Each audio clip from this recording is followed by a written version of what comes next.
Hi, I'm John Green, and this is Crash Course U.S. History. Now, Stan, that's not going to work, actually. I mean, we're talking about the 16th century today when this was neither united nor states. By the way, this globe reflects the fact that I believe that Alaskan statehood is illegitimate. In fact, we're going to call this whole show U.S. History, but inevitably it's going to involve other parts of the world, and also, not to brag, a small part of the moon. Sorry, we can be a little bit self-aggrandizing sometimes here in America. So to begin U.S. history, we're not going to talk about the United States or this guy. We're going to talk about the people who lived here before any Europeans showed up.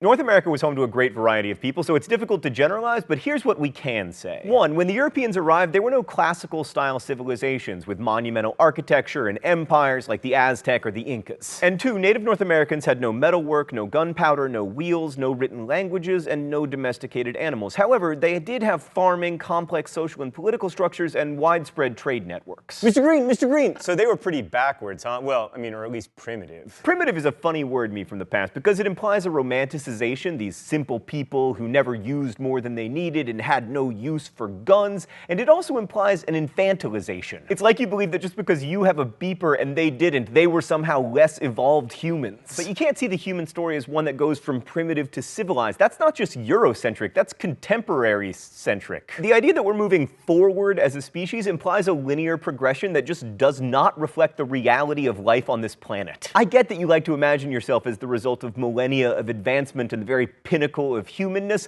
but from where I'm sitting, that worldview is a lot more backwards than living without the wheel. So no one knows exactly how many people lived in North America before the Europeans got here. Some estimates are as high as 75 million, but in the present US borders, the guesses are between 2 and 10 million. And like other Native Americans, their populations were decimated by diseases such as smallpox and influenza. Actually, it was much worse than decimation. As many of you have pointed out, decimation means 1 in 10. This was much worse than that. It was closer maybe to 8 in 10, which would be an octocimation. So there had been civilizations in North America, but they peaked before the Europeans arrived. The Zuni and Hopi civilization, round about here, peaked about 1200 CE. They had large multiple family dwellings in canyons, which they probably left because of drought. Crash Course World History fans will remember that environmental degradation often causes the decline of civilizations. I'm looking at you, Indus Valley, and also you, entire future Earth. But complex civilizations weren't the rule in North America, and now we're about to begin generalizing. A bad habit historians have, partly because there's a limited historical record, but also because Eurocentric historians have a bad habit of primitivizing and simplifying others. So I want to underscore that there was huge diversity in the pre-Columbus American experience, and that talking about someone who lived here in 1000 BCE and talking about someone who lived here 2,000 years later is just inherently problematic.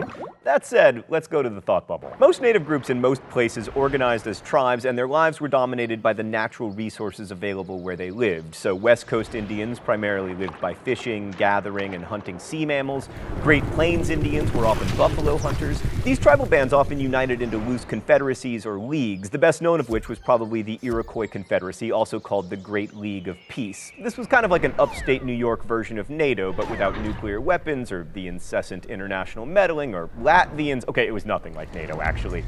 Religion usually involved a vibrant spiritual world with ceremonies geared toward the tribe's lifestyle. Hunting tribes focused on animals, agricultural tribes on good harvests, and most Indian groups believed in a single creator god who stood above all the other deities, but they weren't monotheistic in the way that Christians who came to the New World were. American Indians also saw property very differently from Europeans. To First Peoples, land was a common resource that village leaders could assign families to use, but not to own, and most land was seen as common to everyone. As Black Hawk, a leader of the Sauk tribe, said, "The Great Spirit gave it to his children to live upon and cultivate as far as necessary for their subsistence. And so long as they occupy and cultivate it, they have a right to the soil." Thanks, Thought Bubble. So many of us tend to romanticize American Indians as being immune from greed and class, but in fact there were class distinctions in Indian tribes. Rulers tended to come from the same families, for instance. That said, wealth was much more evenly distributed than it was in Europe. And while most tribal leaders were men, many tribes were matrilineal, meaning that children became members of their mother's family. Also, women were often important religious leaders. Women also often owned dwellings and tools, although not land, because again, that idea did not exist. Also, in many tribes, tribes, women engaging in premarital scoodly pooping wasn't taboo. In general, they were just much less obsessed with female chastity than Europeans were. I mean, I will remind you, the first English settlement in America was called Virginia. The idea that Native Americans were noble savages, somehow purer than Europeans and untouched by their vices, is not a new one. Like, some of the earliest Europeans saw the Indians as paragons of physical beauty and innocent of Europeans' worst characteristics. But for most Europeans, there was little noble about what they saw as pure Indian savagery. I mean, Indians didn't have writing, they suffered from the terrible character flaw of being able to have sex without feeling ashamed, and most importantly, they weren't Christians. The Spanish were the first Europeans to explore this part of the world. Juan Ponce de Leon arrived in what is now Florida in 1513 looking for gold in the fabled Fountain of Youth. In 1521, he encountered a Calusa brave's poison-tipped arrow and died before discovering that the Fountain of Youth is, of course, delicious Diet Dr. Pepper.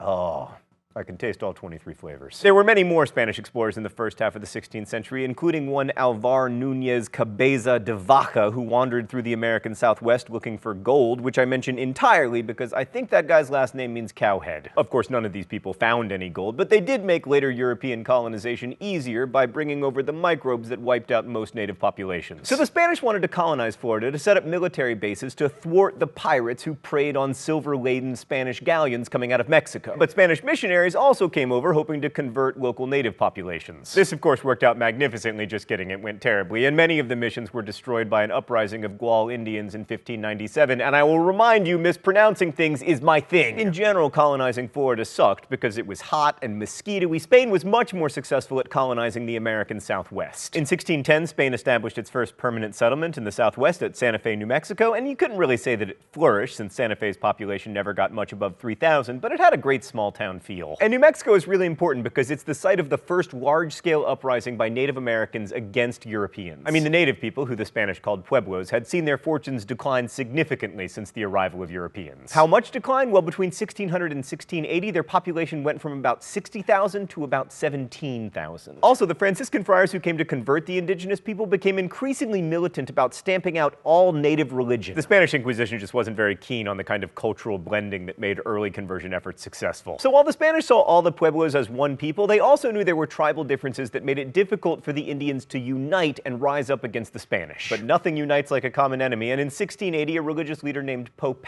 organized an uprising to drive the Spaniards out. Pope organized about 2,000 warriors who killed 400 Spanish colonists and forced the rest to leave Santa Fe. So the Spanish colony in New Mexico was effectively destroyed. The pueblos tore down all the Christian churches and replaced them with kivas, their places of worship. But like most awesome uprisings, it didn't last. But after the revolt, the Spanish were much more tolerant of indigenous religion, and they also abandoned the forced labor practice called encomienda. Oh, it's time for the new Crash Course feature, the mystery document? How mysterious. The rules here are simple. I read and attempt to identify the mystery document. If I am right, I do not get shocked by this shock pen, and if I am wrong, I do. Okay, what do we have here? The Indians were totally deprived of their freedom and were put in the harshest, fiercest, most horrible servitude and captivity, which no one who has not seen it can understand.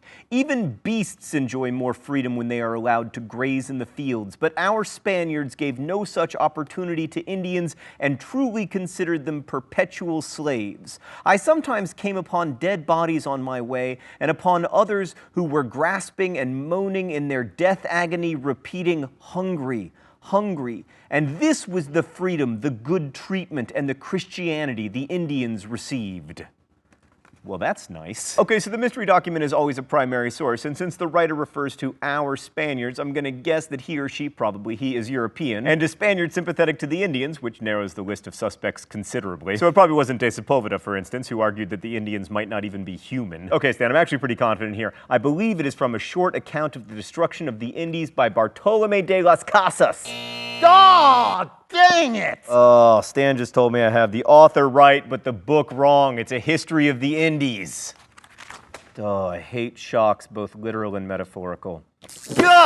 So we focused a lot on the brutality of the Spanish toward the Indians, but at least one Spaniard, de las Casas, recognized that his countrymen were terrible. This realization is a good thing, obviously, but it leads us to one of the big problems when it comes to studying this time and place. The Black Legend is the tale that the Spanish unleashed unspeakable cruelty on the Indians. Now, that tale is true, but that idea was used by later settlers, especially the English, to justify their own settlements. Like, part of the reason they needed to expand their empire was to save the Indians from the awful Spanish. But were the English so much better? Yeah, probably not. As we mentioned at the beginning of today's episode, American Indians didn't have writing, so we don't have records of their perspective. Now, some Europeans, like De las Casas, were critical of the Spaniards, but most considered the Indians heathens and implied, or even outright said, that they deserved whatever horrible things befell them. So at the beginning of our series, I want to point out something that we need to remember throughout. One of the great things about American history is that we have a lot of written sources. This is the advantage of the US coming onto the scene so late in the game, historically speaking. But every story we hear comes from a certain point of view, and we always need to remember who is speaking, why they are speaking, and especially which voices go unheard and why.